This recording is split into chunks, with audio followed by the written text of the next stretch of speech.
So yeah, ready? 3.2 DSG.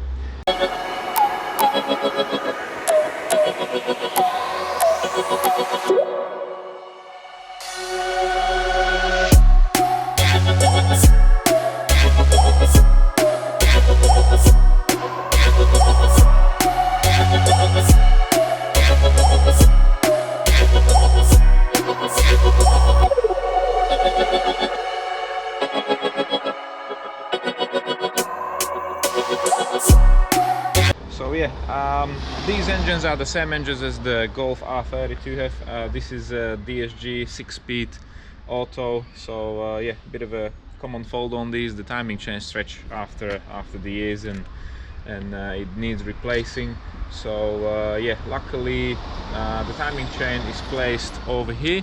So all we have to do is drop the gearbox, make ourselves a bit of a space so we can work there, and the engine can actually stay in the car. So yeah, let's take it inside the workshop, and we're gonna take all the necessary stuff off and have a look what's going on inside.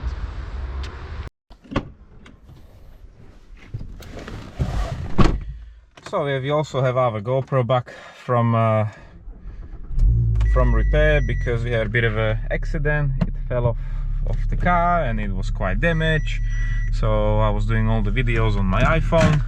So yeah, as you can see, the car is running. I delete the fault code, so there's no engine light now, but you can feel the engine is not running smooth as it should be. There's a bit of a misfire as well. So yeah, I don't want to keep it running too long. I'm just gonna turn around and put the car on the ramp quickly.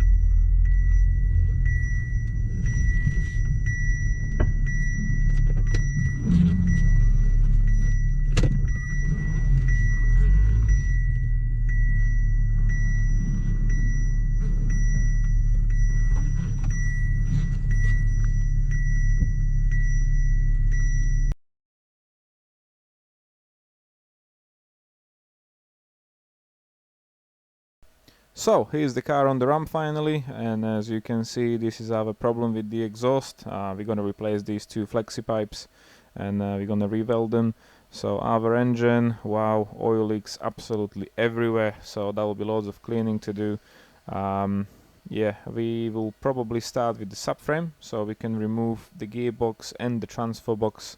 Then we're gonna drop the whole exhaust down so we can sort out these flexi pipes, and then we're gonna do the timing chains.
Okay, so this is the stage how it is right now. We strip everything down, and I must say I was a bit shocked when we take all the covers off and the rocker cover, and we start digging in the side of the engine where the chains are. The engine is like full of carbon very badly. So contact the customer again, and we clean already the top of the engine a bit. We clean all the covers and everything what was internally accessible. So when we're gonna put it back together, we're definitely gonna do one more oil flush with fresh oil, put new oil filter, leave it running, drain it, and then put fresh oil again, and hopefully it will help it a bit. Also, you probably find the issue why there was an incorrect coloration with the timing. Just go on the other side of the car to show you. So here we have the rocker cover, so only thing what need to be done is just cleaned up. I'm not saying it's brand new, but it's definitely better as it was. Then rocker cover gasket, this is very bad. It's just, I think all the leaks were coming from here. That will be replaced along with the O-ring seals for the coil packs. As you can see, they were quite old as well. So new gaskets, new gaskets, new gaskets. These are quite important. This is for the water feed, which sits onto the timing chain plate cover. If you ain't going to replace it, you might end up with water coming into the engine, which might end up with a big damage. And the other one is for the housing. Now it's time to compare the timing chains. So you can see the new one is shiny and the old one is full of carbon, but look at the length difference. So that's why the engine was still running, but it was limited to 3000 RPM. So this is the long chain, and the bottom short chain you can see stretch as well. Next up, camshaft adjusters. They will be opened up, checked, and if they're good they will be cleaned up and put them back together. They can be reinstalled if there's not any issue with them. So that's up next. Then we have exhaust clamp, which was rusty. That will be replaced between the front and the rear of the exhaust. This is our exhaust, what we mentioned, the leaks. So I rang up TPS, and unfortunately you can buy the whole bit with the catalytic converter, and both sides was like almost over £2,000. So we bought these universal flexi pipes and just gonna cut them and replace them. Also the bushing in the subframe was worn out for the dog bone, so we have two lower and upper bush that will be pressed in and replaced. Next up we have this gearbox, which was generally checked and cleaned up. So I don't think anything is wrong with it, so we just clean it up. It's ready to go back on. So this is the comparison of the old guides and new guides. As you can see, the old guide has quite loads of marks from the timing chain. So they're quite fragile. It's just plastic, what might break any time, and you might end up with bent valves and the timing might jump and everything. So we have everything ready to be installed, and it can go back onto the car. So if you ever wonder what it's like to do the timing chain on the 3.2, all you need are the special tools again. So the camshaft have cuts as usual, like any other Volkswagen really in this here. You just have to put the plate, and also the crank have a mark on the block and the pulley as well. You can see the marking over there, so all that gotta line up, and then you know you have your engine in the timing position. So, new timing chain installed. So we started from the bottom with the short chain, with the guides and the tensioner. There's also a mark from the flywheel side, and the top wheel have a mark as well. It's like a small triangle would have to sit in a place, so you can't really mess up with this. So you can see the bit over there that got to line up. And then we continue from the top. We always have to start from the intake adjuster, and then we put the exhaust adjuster. So the chain have to be fully tensioned, and then you know it's all good. You can also check the timing by the markings on the camshaft adjusters. So from this side you can see the marking right over there on the intake, and the other one on the exhaust as well.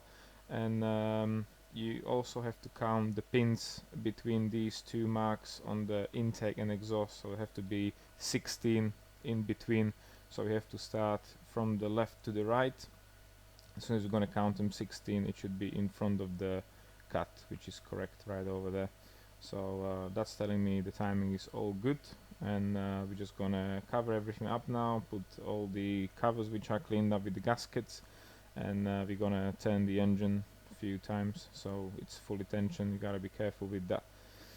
You can't really turn the engine without the timing chain cover on. So all the covers are back on, new crank seal, the new gasket for the water supply as I mentioned. So we're using Dirco silicon, which is good quality, and next thing is just put the gearbox with the transfer box, put the subframe back on, top up all the fluids, change the filter, and we're gonna start the engine up.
Oh my god, so I forgot to plug the camshaft sensor, so that's why it was running a bit lumpy and misfiring.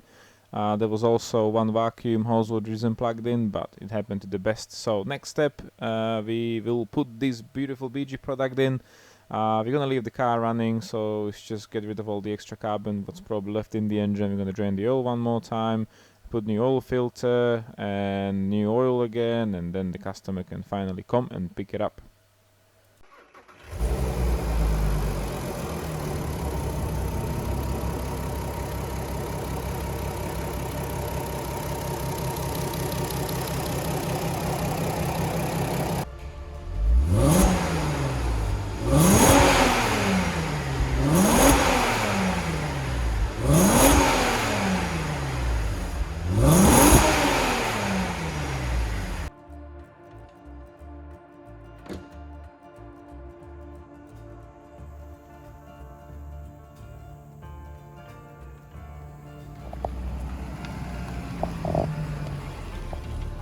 Okay, there we go. So the car's finally done. I did the working on this and I did enjoy it, to be honest.